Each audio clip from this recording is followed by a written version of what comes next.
ओम श्री साई राम। धर्म वाहिनी अध्याय 6 धर्माचरण। मनुष्य की सुविधा के लिए धर्म के सिद्धांतों में परिवर्तन नहीं किया जा सकता। धर्म अपरिवर्तनीय है, निर्विकार है। धर्म का स्वरूप जैसा पहले था, अब भी वैसा ही है और भविष्य में भी वैसा ही रहेगा। वास्तव में प्रयुक्त धर्म की रीतियां, पद्धतियां और नियम परिवर्तनीय कारणों के अनुसार बदल सकते हैं, लेकिन फिर भी उन रीतियों और नियमों का शास्त्रों के आधार पर, ना कि लाभों के आधार पर परीक्षा कर लेना आवश्यक है। इस प्रकार की कोई गणना नहीं की जानी चाहिए। शास्त्र हमेशा ऐसे नियमों का समर्थन नहीं करते हैं जो ठोस प्रत्यक्ष लाभ प्रदान करते हों, और न ही ये आशा वेदों इत्यादि से की जा सकती है। उन आधारों पर धर्म की परीक्षा नहीं की जा सकती। इन सब के लिए प्रत्यक्ष प्रमाण प्राप्त होना असंभव है। मीमांसक कहते हैं कि धर्म के विषय में वैदिक मंत्रों द्वारा ही जाना जा सकता है, और वेद केवल ऐसे सत्यों को स्पष्ट करने का प्रयास करते हैं जिनका प्रत्यक्ष प्रदर्शन नहीं किया जा सकता है। यदि धर्म का अनुसरण परिणामों के आधार पर मैं से किया जाता है, तो लाभ स्पष्ट या तात्कालिक न होने पर उसकी उपेक्षा भी की जा सकती है। प्रत्येक व्यक्ति का एक ही लक्ष्य नहीं हो सकता है। प्रत्येक व्यक्ति का समान स्तर भी नहीं हो सकता है। उदाहरणार्थ, प्रत्येक व्यक्ति स्नान, संध्या, जप और ध्यान के फलों पर निर्धारित फलों की अपेक्षा भिन्न भिन्न ढंग से विचार करेगा। कुछ लोग सायंकाल में गायत्री का जप नहीं करते हैं और उसके बजाय विष्णु सहस्त्रनाम या शिव सहस्त्रनाम जपते हैं। काले संध्या समाचरेत, अर्थात संध्या वंदना ठीक समय से करो, ऐसा आदेश है। लेकिन इस प्रकार के निर्देशों के होते हुए भी क्या यह धर्म का खंडन नहीं है जब लोग सायंकाल की संध्या इस प्रकार नहीं करते हैं? इसी प्रकार सभी वर्णों के लिए निर्धारित नियम हैं, आदेश हैं। गीता में कहा गया है, चातुर्वर्ण्यम मया सृष्टम गुण कर्म विभागशः, जिसका अर्थ बिल्कुल स्पष्ट है। श्री कृष्ण कहते हैं कि चारों वर्णों का, ब्राह्मण, क्षत्रिय, वैश्य और शूद्र, समूह गुण और कर्मों के विभाग पूर्वक मेरे द्वारा रचा गया है। क्या ऐसा नहीं है? लेकिन नाना प्रकार के तुच्छ तर्कों और नीरस दलीलों पर विश्वास करके बहुत से लोग उस धर्म का पालन करते हैं जो उन्हें अच्छा लगता है। उन्हें न तो ईश्वर का भय होता है और न पाप का डर। इसलिए वे निर्दोष और अज्ञानी लोगों को भी गलत रास्ते पर ले जाते हैं। यही तो कारण है जिसकी वजह से अब भगवान का पृथ्वी पर आगमन हुआ है। क्या गीता में गूंजती हुई ध्वनि में नहीं कहा जाता है कि पद दलितों का उद्धार करने और पृथ्वी पर धर्म की पुनः स्थापना हेतु ही भगवान का अवतार होता है? धर्म संस्थापनार्थय संभवामि युगे युगे। यहाँ एक बात अच्छी तरह से समझ लेनी चाहिए। जो भी लोग गीता पढ़ते हैं वे इस तथ्य को मानते हैं कि भगवान का अवतार उस समय होता है जब धर्म नष्ट होने लगता है और अधर्म की शक्तियां दिन प्रतिदिन बढ़ने लगती हैं। लेकिन ये निष्कर्ष निकालने के लिए कोई आधार ही नहीं है कि धर्म नष्ट होता है। गीता भी ऐसा नहीं कहती है। गीता में ग्लानि शब्द का प्रयोग किया गया है। उसका अर्थ है कि जब इस प्रकार के संकेत मिलने लगते हैं कि धर्म संकट में है, खतरे में है, मैं उसकी हानि से रक्षा करने के लिए अवतरित होऊंगा। उन्होंने ये नहीं कहा कि वे इसे बचाने और कायम रखने के लिए तब अवतार लेंगे जब धर्म स्वयं नष्ट हो जाएगा। मरने के बाद डॉक्टर को बुलाने से क्या फायदा? इसी प्रकार जब धर्म ही नष्ट हो गया, जो कि मानवता का प्राण है, तब भव रोग वैद्य की क्या आवश्यकता रह जाती है?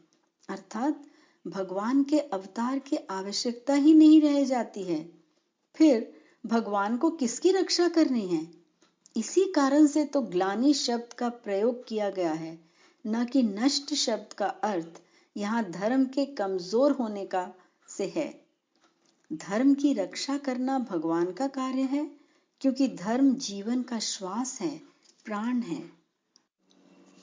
धर्म पालन कोई साधारण कार्य नहीं है।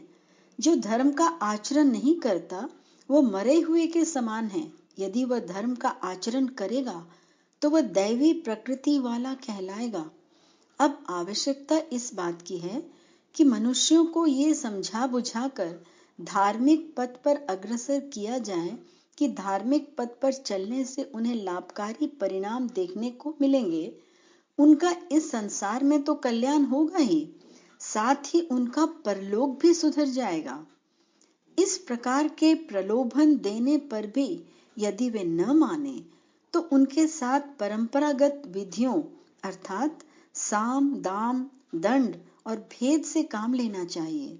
उनसे साफ साफ कह देना चाहिए कि यदि वे धर्म के सत्य पथ का अनुसरण नहीं करेंगे तो वे उनसे किसी प्रकार का संबंध नहीं रखेंगे, उनसे बिल्कुल ही नाता तोड़ लेंगे, उन्हें सामाजिक रूप से बायकॉट कर देंगे। प्राचीन काल में लोगों ने धर्म कभी नहीं छोड़ा, चाहे उन्हें तलवार के घाट उतारे जाने अर्थात तलवार से सिर अलग धड़ अलग किए जाने की धमकी क्यों न दी गई। आज तो धर्म के मामले में कोई किसी पर जरा भी जोर दबाव नहीं डालता है, फिर भी लोग धर्म पथ छोड़कर अधर्म के गर्त में कूद पड़ते हैं। वास्तव में आज धर्म की व्याख्या ही भ्रमात्मक ढंग से की जाती है। जो लोग वास्तविक रूप में सत्य धर्म का पालन करते हैं उनके मार्ग में नाना प्रकार की विघ्न बाधाएं पैदा की जाती हैं, उनकी हंसी उड़ाई जाती है और उनके साथ सूखी घास से भी बदतर व्यवहार किया जाता है। जो लोग आतुर होकर धर्म का पालन कर रहे हैं उन्हें ठग, ढोंगी, अज्ञानी कहकर कलंकित किया जाता है। इस प्रकार के निंदक ये तक तो नहीं जानते कि धर्म क्या है। इन अभागों को धर्म के सिद्धांतों का कोई ज्ञान नहीं है, उनमें धर्म शब्द के अर्थ समझने तक की क्षमता नहीं है। तुम इसका निर्णय स्वयं ही कर लो कि जिनको धर्म का शाब्दिक अर्थ तक मालूम नहीं है वे धर्म की अन्य बारीकियों को किस प्रकार समझ सकते हैं। क्या कोई अंधा सूर्य और उसकी किरणों के बारे में जान सकता है? जब उसके शरीर में धूप लगती है तब वो गर्मी महसूस करने लगता है, लेकिन उसको सूर्य की प्रकृति, रूप, आकृति, उसकी तेजी इत्यादि का कोई ज्ञान नहीं होता है। उसी प्रकार जिस व्यक्ति को धर्म की अवधारणा का कोई ज्ञान नहीं है, जिसे धर्म के प्रति श्रद्धा और उसमें विश्वास नहीं है, वह उसके पालन करने से प्राप्त होने वाले आनंद को किस प्रकार समझ सकता है? अर्थात वह उसकी समझ के परे है। ऐसे व्यक्ति के समक्ष धर्म की विस्तृत व्याख्या करना उसी प्रकार निरर्थक है जिस प्रकार की एक बिल्कुल बहरे के सामने शंख बजाना। वह बहरा तो केवल यह देख सकता है कि उसके समक्ष किसी व्यक्ति के ओठों पर शंख है, लेकिन वह शंख ध्वनि बिल्कुल नहीं सुन सकता है। अतएव जब भी किसी को धर्म की शिक्षा दी जाए या धर्म का गुणगान किया जाए तब इस बात का ख्याल रखना जाना चाहिए, क्या उस व्यक्ति विशेष को धर्म में विश्वास है और वह धर्म का आचरण गंभीरता पूर्वक और उत्सुकता पूर्वक करता है। केवल ऐसे व्यक्तियों को धर्म की शिक्षा दी जानी चाहिए और उन्हें सुधारने की कोशिश की जानी चाहिए जो धर्म के प्रति रुचि रखते हैं। उसके बाद तो उन्हें धर्म पथ पर चलने से जो अनुभव प्राप्त होगा, अनुभव की प्रेरणा से तथा धर्माचरण से प्राप्त आनंद के आधार पर वे स्वयं धर्म पथ अग्रसर होते चले जाएंगे। फिर तो एक अबोध और अज्ञानी के हृदय में भी धर्म की पौध की रोपी जा सकती है। आजकल अनेकों शिक्षित व्यक्ति वैदिक और शास्त्रीय ज्ञान में तल्लीन हैं। उन्हें पुरातन ज्ञान भी प्राप्त है, लेकिन उन्हें इन विषयों में विश्वास नहीं हो रहा है। हालांकि वे इन विषयों में माहिर हैं, उन्हें धर्म का खूब मन लगाकर पालन करने में डर लगता है, क्योंकि उनके निंदक और दोषदर्शी मित्र उनकी खिल्ली उड़ाते हैं। उन्होंने आलोचकों के कुटिल तर्कों के सामने हार मान ली है और उन्होंने तुच्छ लाभों के लिए अपनी विरासत बेच डाली है। वे एकादशी के व्रत को स्वास्थ्य नियमन का एक साधन बताते हैं। उनके अनुसार जलते हुए कपूर की लौ भयानक दमे के लिए फायदेमंद है। प्राणायाम से भोजन पचाने में सहायता मिलती है। तीर्थ यात्रा शैक्षिक दौरा कार्यक्रम है। दान स्वयं विज्ञापन का एक साधन है। इस प्रकार वे नाना प्रकार के कुतर्क करके धर्म के पवित्र आदेशों को अप्रतिष्ठित और अपवित्र करते हैं। इस प्रकार के व्यक्ति संसार को केवल धोखा देते हैं। वे असभ्य हैं, जंगली हैं, जो न तो धर्म के सिद्धांतों को जानते हैं और न उनका पालन करते हैं।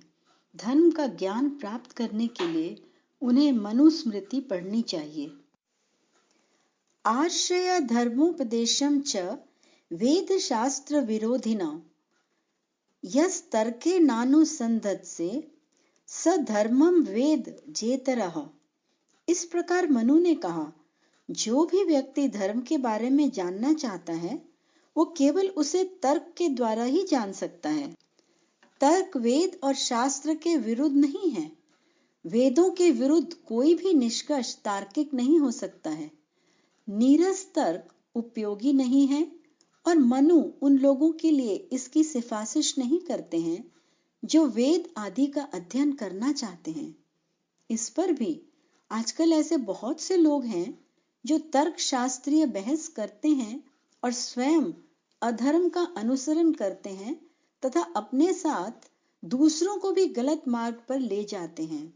यही कारण है कि आज से बहुत पहले वेद व्यास जी ने कहा था, न यक्षन्ति न होष्यन्ति हेतुवाद विमोहिताः निम्मोक्षहं करिष्यन्ति हेतुवाद विमोहिताः। जो हेतुवाद यानी तर्क वितर्क के पथ का अनुसरण करते हैं, कारण और फल संबंध की खोज करते हैं, वे धर्म के साथ नाता जोड़ेंगे। वे जप और यज्ञ नहीं करेंगे। वे तो हमेशा सारहीन कार्यों में व्यस्त रहेंगे। वेदव्यास ने अपने ये विचार महाभारत के अरण्य पर्व में वहां पर व्यक्त किए हैं, जहां पर उन्होंने कलयुग में आने वाली परिस्थितियों का वर्णन किया है। धर्म पथ का अनुसरण करने के फलस्वरूप ही सूर्य और चंद्र अपनी कक्षाओं में अपनी धुरियों पर बिना कोई गलती किए चक्कर लगा रहे हैं। ये केवल धर्म का ही आह्वान है कि सभी दैवी शक्तियां अपने विभिन्न प्रकार के कर्तव्यों और उत्तरदायित्वों का पालन कर रही हैं। केवल धर्म प्रकृति के पांचों तत्वों को प्रकृति के सिद्धांतों के अनुरूप रखता है। अतएव तुम्हें धर्म से यथासंभव सर्वाधिक लाभ उठाना चाहिए और धर्म का अनुसरण करते समय स्वयं को तथा अन्य लोगों को किसी प्रकार की क्षति नहीं पहुंचानी चाहिए। धर्म से प्राप्त होने वाली शांति और आनंद का ज्वलंत उदाहरण सबके समक्ष प्रस्तुत करते हुए तुम्हें धर्म की महिमा का अवश्य प्रचार करना चाहिए। सारहीन कुतर्कों के पचड़ों में न पड़ो। पूर्वाग्रह से भ्रमित न हो। इसमें रुचि न रखो कि अन्य लोग क्या करते हैं, किसमें विश्वास और श्रद्धा रखते हैं और किस ढंग से अपना सुधार करने की कोशिश करते हैं या अपने कदमों को सुधारते हैं। मूलभूत आत्मा पर विश्वास रखो, जो कि तुम्हारा वास्तविक सत्य है। उस आधार पर सभी प्रकार के आचरणों की परीक्षा कर लो कि ये या इनमें से कोई आत्म साक्षात्कार की प्रक्रिया में विघ्न बाधा पैदा करेगा या नहीं, और श्रद्धा तथा विश्वास और परीक्षा के माध्यम से अपने सामान्य कर्तव्यों और धार्मिक कृत्यों को करते रहो। तब तुम किसी प्रकार की गलती नहीं करोगे और तुम्हें महान आनंद भी प्राप्त होगा। उद्योगम पुरु लक्षणम अथवा कर्मम पुरु लक्षणम कुछ सांसारिक नीतियां हैं, सूक्ति वचन है जिनका आशय है उद्योग में लगे रहना ही मनुष्य का लक्षण है, अथवा कर्म करते रहना मानवता का लक्षण है इत्यादि। लेकिन वास्तविक सूक्ति वचन है धर्मम पुरु लक्षणम, अर्थात धर्म का पालन ही मानवता का लक्षण है।